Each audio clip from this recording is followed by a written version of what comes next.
Yo guys, what is going on? It is Travis here, and welcome back to another episode of my chess ELO series. I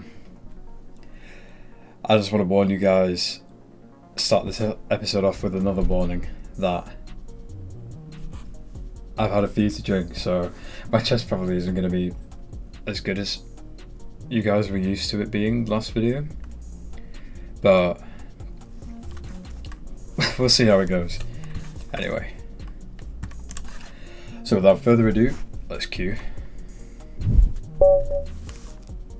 And I was oddly kind of hoping I'd play black, which I almost never hope because I don't like playing black very much. But for the purposes of this series, last game I played with the white pieces.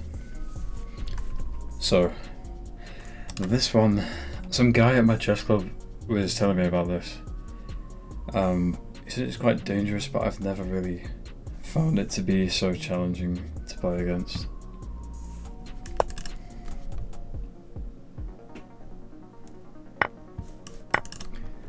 I always favour this trade.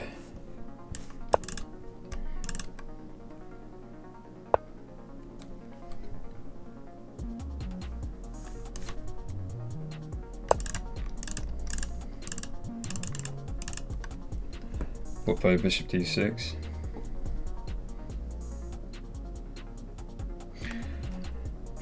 The one merit I can see for white is that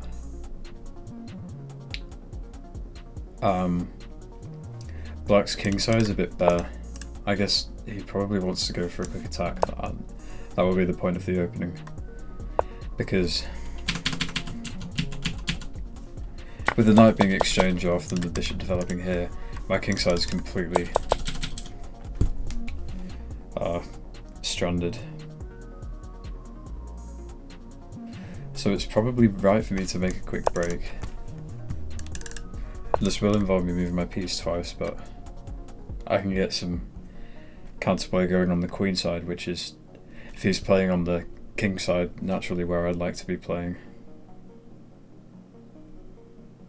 Actually, it makes sense to me to take here, because he won't take this way for fear of opening up the centre of the board, so he'll take that way, and then this square becomes fairly weakened, and I can drop a knight here. This attacks the bishop and also defends this pawn. He goes all the way back, so it makes sense to defend the pawn somehow, probably by moving my bishop to this square.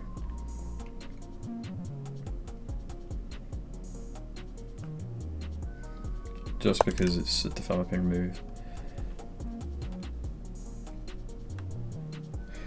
And I'm a little bit quicker on the draw than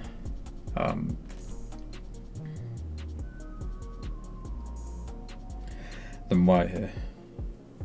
He's going for a quick attack as I anticipated before. So actually a bit tricky. My knight does look a bit stupid on this square now, I have to say. So maybe rerouting it to here. Not there at the moment, but this square's a good square for it to be on, because it counters white's massive pressure on f5.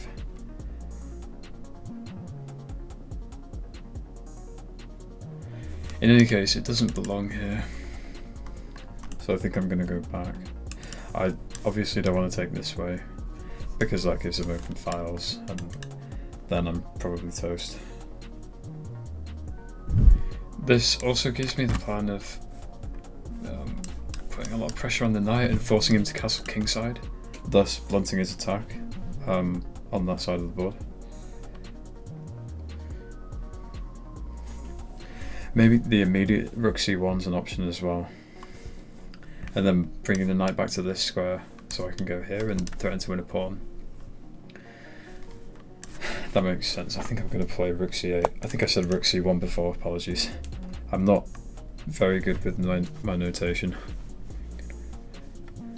Also queen d7 and bishop g4 is an idea, just to harass the queen. If he were ever to try and kick the bishop from there. Okay, so he's assisting my plan. I wanted to go... Oh, but no. Obviously he takes the square away. So there's no ideas of bishop e4 pinning the knight anymore. So I suppose I'll go back this way.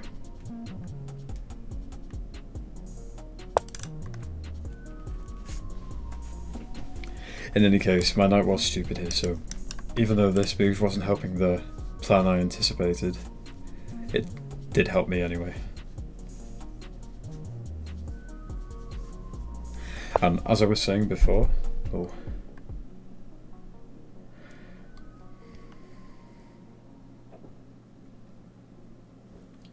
so he gives me this move, which is a pin. Oh no, that doesn't work because of rook takes h6, which now hangs after that move. But in any case, I don't think he has enough pieces to attack here. So I think I'm going to take it.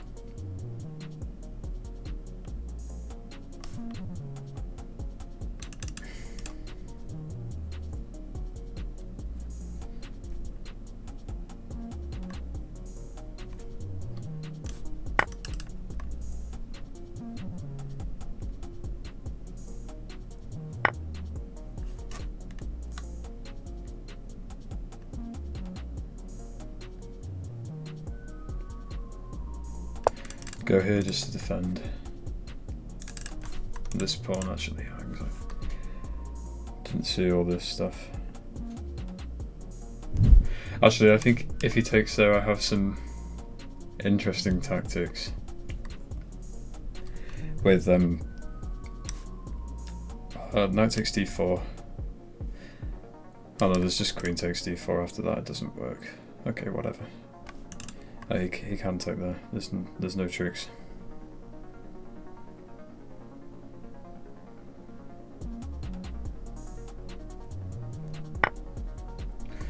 Yeah. Now he's actually threatening this move as well because this pawn's pinned, so I couldn't recapture. So I guess I'll move my king up. I'll probably need to make this move anyway in the future because now I've moved a lot of these pawns. They've become quite weak.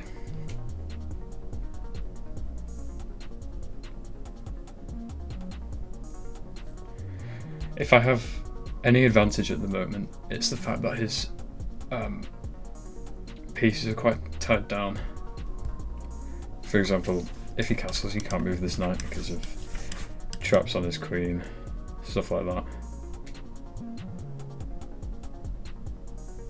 If he moves his knight here though, I think if he moves his knight there, then I can play this move. And I guess he just moves the knight back, threatens to trade queens. Oh no, I can actually trade queens though. Anyway, he's made a move, going for the quick attack. So I assume he wants to play here, make me move and then bring the queen back, threatening mate. But if that happens, I can move my rook over here, so I should be fairly safe. And I'm low on time, so I got to make a move fast, and my instinct tells me this one is good. Because if he takes my bishop,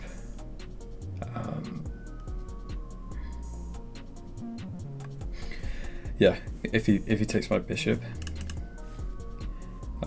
then I take here with a fork on the rook and the knight. He can't defend both pieces, so he'd have to drop with the knight, and that comes with check, and then he can't castle. If he goes here after I'm here,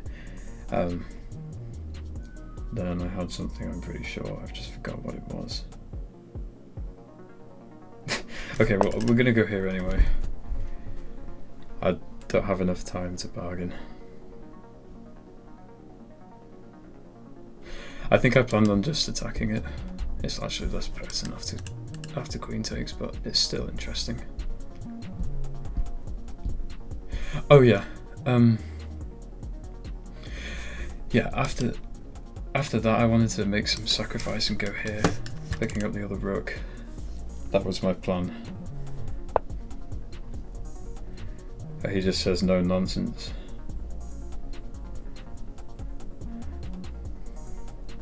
Again, like I thought the queen trade was a little bit weird here. because I have some tricks along his weakened back rank. Such as if takes, then I go here. And then the position's in his, not really in his favour actually, because it's a bit awkward for him to develop his bishop.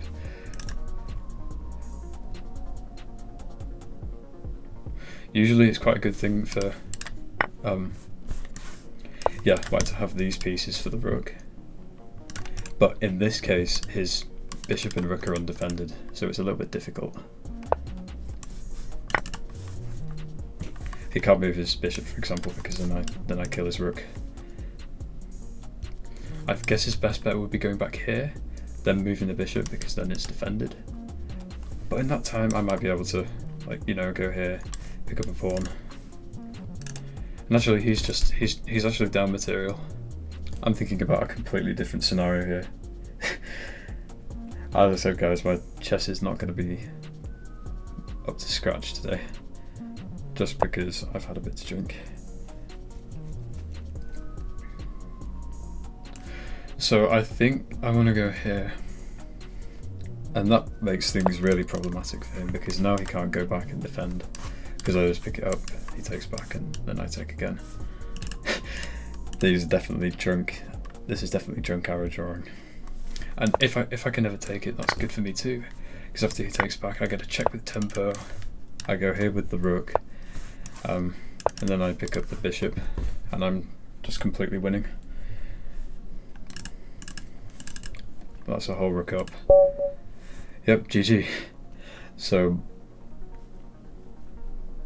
that was an interesting game. I hope you guys enjoyed the nice tricks I had. I'm just wondering, get rid of the book, how I've played, which I know already was very badly, on account of losing pawns for no reason. But I guess the computer doesn't rate him too highly winning. I was thinking of this, but I can't remember what my reasoning was at the time. Yeah, I guess the computer doesn't rate him too highly winning because of his lack of development. Like, even though I thought I was playing much worse, I actually made no mistakes or blunders according to the computer, which makes very little sense to me. I thought I was playing really badly. I guess I was just playing like an engine. And the computer approves of my tactic. This is a blunder. This is the right move as well for the reason I thought it was. Yeah, okay. That was a good game. I hope you guys enjoyed this episode of the Chess ELO series. As always, make sure to give me feedback in the comment section below. And I'll see you guys in the next one. Peace.